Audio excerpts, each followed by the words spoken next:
Okay, I guess that means recording. Okay, anyhow, my name is Randy Flood, and welcome to the Dr. Joseph Warren Historical Society, a nonprofit organization devoted to promoting an educational awareness of Dr. Joseph Warren and his contributions to medicine and the American Revolution. Now, today I'm joined by my colleague, historian Christian Despigna, the author of Founding Martyr, The Life and Death of Dr. Joseph Warren, American Revolution's Lost Hero. So today, our guest is Katie Turner Getty. And Katie's a writer, speaker, and frequent contributor to the Journal of the American Revolution. A lifelong Bostonian, she earned her law degree at night from New England, Boston, her BA from Wellesley College with a focus on revolutionary America, and is a graduate of Bunker Hill Community College in Charlestown, Massachusetts. Now, and she enjoys specifically the lesser known aspects of the American Revolution, particularly the Siege of Boston and the British occupation of New York City, which I dare say not very many Americans are aware of. So your specialization is welcome, to say the least. So anyhow, Katie, welcome to the Dr. Joseph Warren Historical Society and our inaugural Zoom meeting. Thank you so much. Christian, would you like to offer a question here at the outset as we begin? You know, the one thing I wanted to ask Katie before we started is, I know you grew up in the Boston area, and I can imagine why you would love the history surrounding the American Revolution, but what actually got you interested in doing smallpox research? As you both know, Christian and Randy, if you study the 18th century, smallpox is always lurking somewhere. And I started to pay closer attention to it when I was studying the exodus of civilians from Boston at the start of the siege of Boston. And in particular, what caught my interest was the really kind of unique way that the Massachusetts Provincial Congress and the Continental Army kind of joined forces to help control the flow of refugees that were kind of pouring out of Boston. A lot of them came out by water, landing at places like Chelsea, and they were potentially carrying smallpox from the city, which, had it got out into the countryside and infected the Continental Army encamped in Cambridge, then that could have been, you know, a disaster. So it was then that I really started kind of getting interested in smallpox and the way in which it was, I guess, controlled or managed. That's awesome. Awesome. Well, Katie, we have a couple questions for you. Smallpox obviously has been a dreaded disease with a really high mortality rate throughout history. It's painful, it's disfiguring, it's contagious. And specifically during the Boston smallpox epidemic of 1764, Dr. Warren was a young physician who took an active role in the widespread inoculation of the patients. Can you kind of discuss specifically that epidemic and the active role that he might have played in the inoculation? Absolutely. So during the smallpox epidemic in Boston in 1764, it's about January 1764 when it struck. And at this time, Dr. Warren is a young physician. He's like 22 years old. And he, as cases in Boston kind of start to increase, what happens is the city authorities permit inoculation to proceed under certain parameters. And so what that meant was, kind of as the cases reached this critical mass, people were going to be allowed to pursue voluntary inoculation administered by physicians. And what that was basically a procedure where the smallpox virus was introduced into the body of a person so that they would go through the disease, hopefully kind of a lighter case of the disease, and emerge from it with lifelong immunity from smallpox, which, Randy, as you said, had such a high mortality rate that to gain lifelong immunity would be a boon indeed to an individual. And so toward that end, the Boston city authorities established inoculation hospitals in a couple areas around Boston. One was at Point Shirley, which is a peninsula that's east of Boston Harbor. It's almost near modern day Logan Airport. And then one at Castle William, which is also sometimes called Castle Island, especially nowadays. And that's in modern day South Boston. And so these inoculation hospitals were established for everybody who wanted to pursue inoculation for themselves. They would pay a fee and go to the hospital where a physician would perform the procedure and then tend to them during their convalescence period.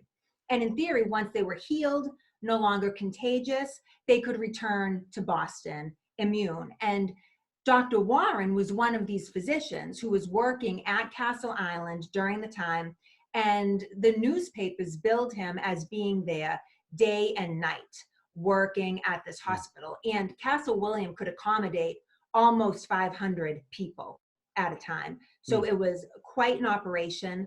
And what kind of strikes me about Dr. Warren at this time is he's incredibly young. He's 22. He's at the dawn of his medical career.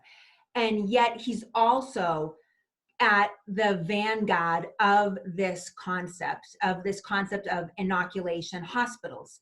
And with the advent of it's a new setting, and with this new environment, he, unlike physicians of decades before, he's working out in the open. He's in a mass scale, performing inoculations on a mass scale. They're officially sanctioned by city authorities. So gone are the days that in decades before where physicians were performing inoculations in secret, or there's this gaining acceptance of inoculation, which traditionally has been a kind of controversial issue, because it does, imbue someone with smallpox. They are contagious for a short time before they come out of the disease. So he's there in this kind of brand new environment, working side by side with other like-minded physicians who understand the concept of inoculation, and they're practicing it and saving lives in the process. Awesome. Well, literally hundreds of Bostonians really underwent inoculation during that period in 1764, during that massive epidemic, including John Adams. And could you shed a little bit of light on John Adams and why perhaps he chose to be inoculated, or his relationship with Dr. Warren? Yes, absolutely. So in April of 1764, John Adams and his brother decided to travel from Braintree to Boston to get inoculated. And they actually got it done at a private home. So they did not go to Castle William. And interestingly, it was Dr. Warren and another doctor named Dr. Perkins who performed the procedure on John Adams and his brother. And what they did was they came to the patients and they made an incision in both of their arms. And John Adams doesn't specify, but it was probably like in the bicep area. And Dr. Perkins took John Adams' arm, and Dr. Warren took his brother's arm, and they made an incision. And what they would do would be bury a thread, or like implant a thread in the incision. And that thread had previously been saturated in like a matter, or like in the pustule of another individual who was infected with smallpox. So it had the virus on it. It was implanted and then kind of bound up and bandaged. And so that is how they would introduce the virus to another person. And so John Adams and his brother went through the process. They both survived it. They had kind of a mild version of the disease. But what's interesting is John Adams described Dr. Warren a little bit in one of his letters home to Abigail. His future wife, Abigail, was in Weymouth. She was not inoculated during this particular epidemic, though she would be later in life. So John Adams describes Warren, and it's just so interesting because John Adams, as we know, is a talker and a thinker, and he describes Warren as a pretty, tall, genteel, fair-faced fellow. And I think it kind of gives us a glimpse as to that general attractiveness that Warren is kind of thought to possess, I think. And it's also interesting. Adam goes on to say that he did not think that Warren had so much assurance in his address as Dr. Perkins, but he thought it could be because Dr. Perkins was present. And I think that's an interesting glimpse too of a young Dr. Warren who in that moment may have been, deferential to a senior colleague in the room. Yet I think it hints at an underlying confidence in Warren, as Adams was very convinced of Warren's competence in this procedure. Interesting. Well, let me ask you about the process of smoking. You had mentioned in your recent article in the Journal of the American Revolution about widespread smoking, if you will, and smokehouses being set up in towns and all kinds of localities. So tell us about the purifying, the perception, the purifying or disinfecting properties that was associated with smoking back then. Why did they do it? Why did they think about doing it? What purpose did they think it served? So it's really interesting. As I reviewed the Adams letters, John and Abigail's letters to each other, I noticed that they were mentioning items like tobacco, brimstone. And that rang a bell with me because those are some of the substances which at the time were thought to possess this type of purifying or disinfecting quality that was thought to kill smallpox. So before Adams left to get inoculated, Abigail provided him with tobacco. And it's just kind of a throwaway reference in a letter, but it's clear that she expects him to smoke his letters before he sends them to her. So while he was convalescing and writing prolifically as he would smoke the letters, in theory killing the smallpox that could have been on the paper from his lesions on his body, sending it to her. And then on her end, she would have the letters smoked before she opened them. And one letter, she said, it was an infernal messenger. It reached me through fire and brimstone. Oh, and my. So it's this neat reference to her purifying them before she opens them, because as I mentioned earlier, she wasn't immune to smallpox. She hadn't had it yet. And it was thought that maybe a person could contract it through the paper that had been in such an infected house that Adams was in at that time. And so so she would smoke his letters as well. And it's just kind of interesting that it's too, in the whole area, sometimes people, like an entire person, would be smoked. Like a traveler, before he entered a town, might have to enter a kind of like a smoke box, go in, get fumigated, much like a ship that was carrying smallpox would be fumigated with like tobacco or brimstone or frankincense. A whole person at this time could be smoked. I can see some parallels with today's environment. There are a lot. Yes, there are a lot of parallels for sure. Yeah, to say the least. Well, other than the smallpox epidemic of 1764, was Dr. Warren involved in any other major outbreaks or any other diseases or viruses that might have plagued the area? I don't think so.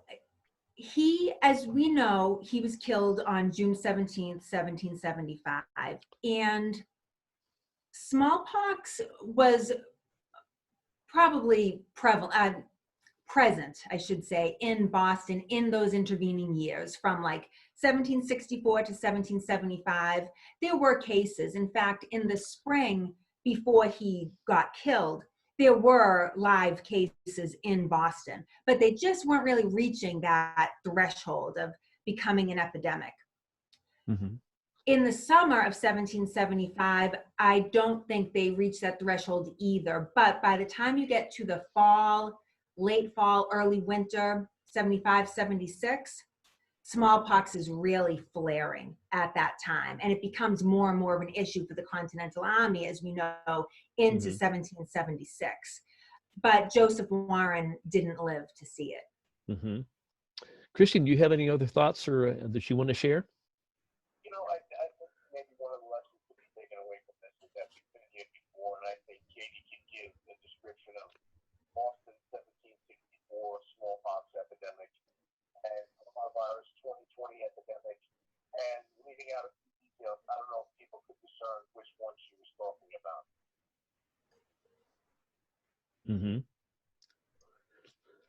Well, I'll tell you what, we have, Katie, do you have any thoughts or any additional thoughts that you'd like to offer? Our time is almost up, and we'd be delighted if you had any other thoughts that you wanted to offer about this very important issue. Um, I don't think so. I think, Christian, I have to say, the volume kind of dropped out on what you were saying, so I don't think I caught it all. Okay. Randy, I don't know if you could. Yeah, sure. I could say that again. What I wanted to find out is there any additional thoughts you might have that you might want to offer about the article you wrote, or anything that you think would be important for viewers to understand about Dr. Warren's role in the smallpox epidemic of 1764.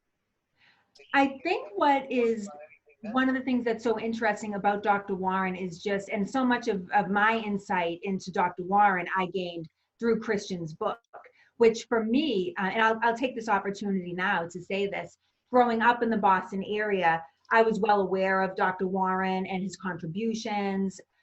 But when you really look back at the decade before the shooting started, I mean, as early as 1764, it's incredible to kind of see the role he took. And when you think of his medical career moving forward and how that introduced him to just the various echelons of society, and how he served as this kind of a linchpin among different groups of people. And he was it seemed like he was so prescient, so early. He is just a very interesting mind, a very unique person. And I really think that the war would have unfolded very, very differently. Who knows, had he lived. Interesting. Well, Katie, thank you so much for joining us today. We've learned an awful lot in just a short period of time, and we hope you come back again to visit with us and offer some new insights on your next research. I would love to. Thank you so much for having me. All right, Christian, thank you so much for joining us. And to our viewers, have a great day.